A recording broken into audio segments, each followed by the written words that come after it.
Pulau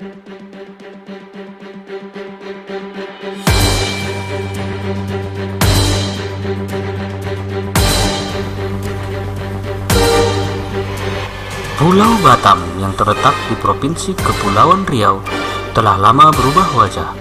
Pulau yang semula penuh dengan hutan dan perbukitan telah dikembangkan menjadi pintu masuk perdagangan internasional. Perubahan ini dikaitkan dengan konsep pengembangan Sijori, Singapura, Johor, dan Riau yang akan dihubungkan menjadi kawasan emas pengembangan pembangunan.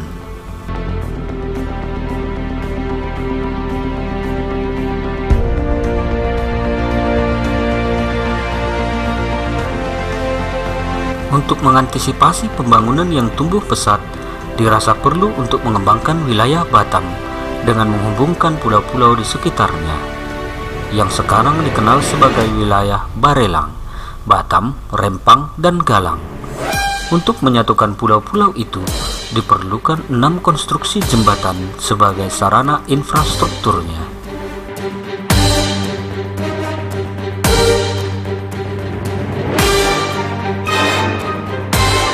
Salah satu dari infrastruktur itu adalah pembangunan struktur jembatan kabel antara Pulau Batam dengan Pulau Tonton.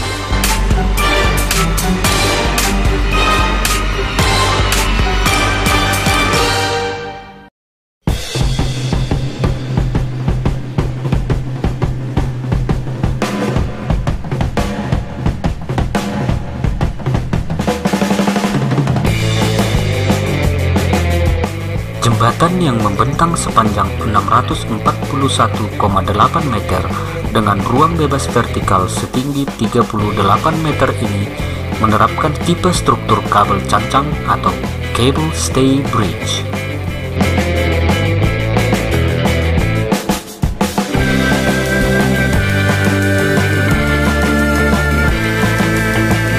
Struktur jembatan kabel ini dibagi 4 bagian struktur pokok, yaitu struktur abutment, struktur pylon, struktur deck atau lantai jembatan, dan struktur kabel atau cable stay. Abutment berfungsi sebagai counterweight atau penahan gaya yang timbul dari 4 backstay cable yang tertanam di kanan kirinya. Struktur beton ini berdimensi panjang 27,5 meter, lebar 25 meter, dengan tinggi 14 meter pada sisi depan dan 18,8 meter pada sisi belakang.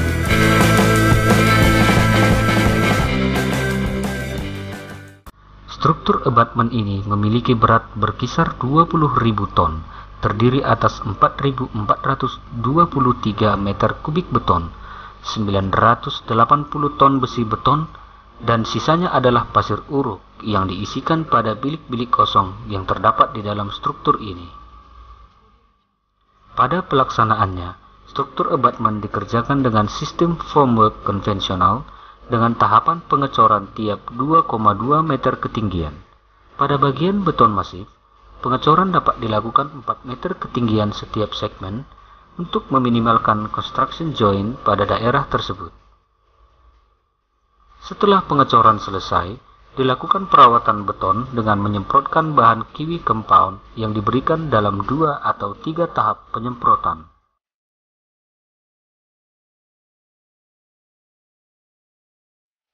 Karena pangkal lantai jembatan yang menumpu pada abutment ini akan mengalami pergerakan yang cukup besar, baik pada arah vertikal maupun horizontal, maka untuk mengatasi gaya-gaya dan gerakan yang timbul pada struktur abutment tersebut, dipasang compression dan uplift bearing serta expansion joint.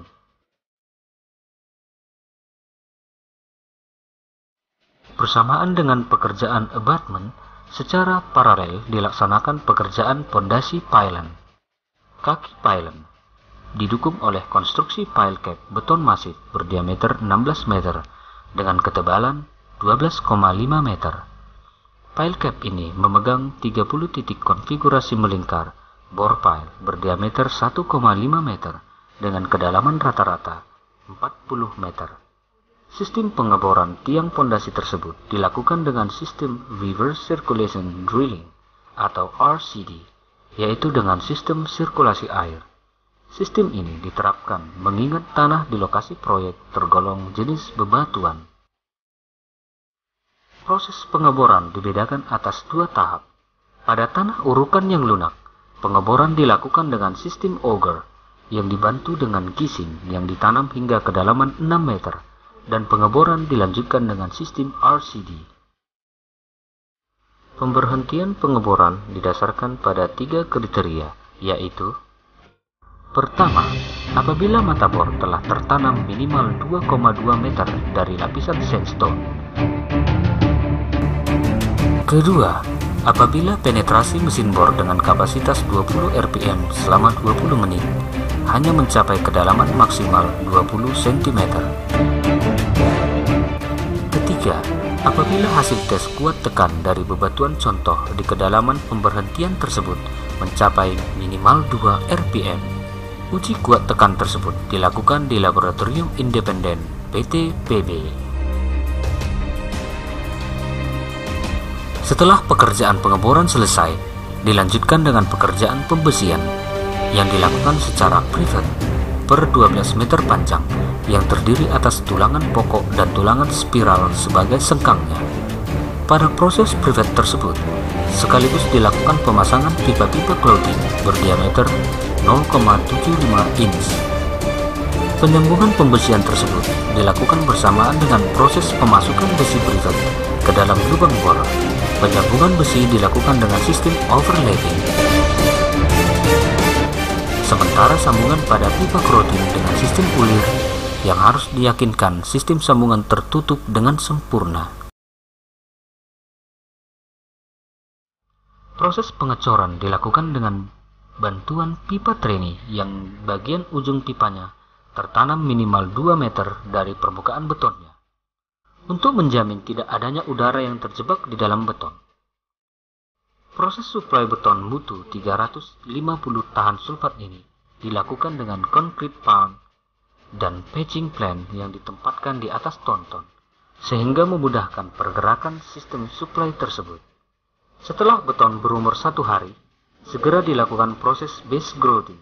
Dalam tahap ini, bahan mortar dipompakan ke dasar bore pile dengan tekanan 100 rpm atau dengan volume maksimum mortar 1,5 meter kubik yang dilakukan dalam 2 hingga 3 tahap pemompaan. Base grouting ini bertujuan untuk mendudukkan tiang pondasi pada tanah yang stabil dan kuat. Proses grouting tersebut dilakukan dengan mengalihkan bahan mortar ke seluruh pipa hingga keluar pada ujung pipa sisi lainnya. Selanjutnya, lubang pipa pada satu sisi akan ditutup rapat, sementara tekanan pompa akan terus ditingkatkan, sehingga akan memecahkan selang karet pada sisi bawah yang sudah terlubangi. Kemudian, bahan mortar tersebut akan terus mendesak pada celah dasar beton dan rongga tanah di dasar tiang bore pile tersebut. Setiap bore pile memiliki daya dukung teoritis sebesar 1.100 ton.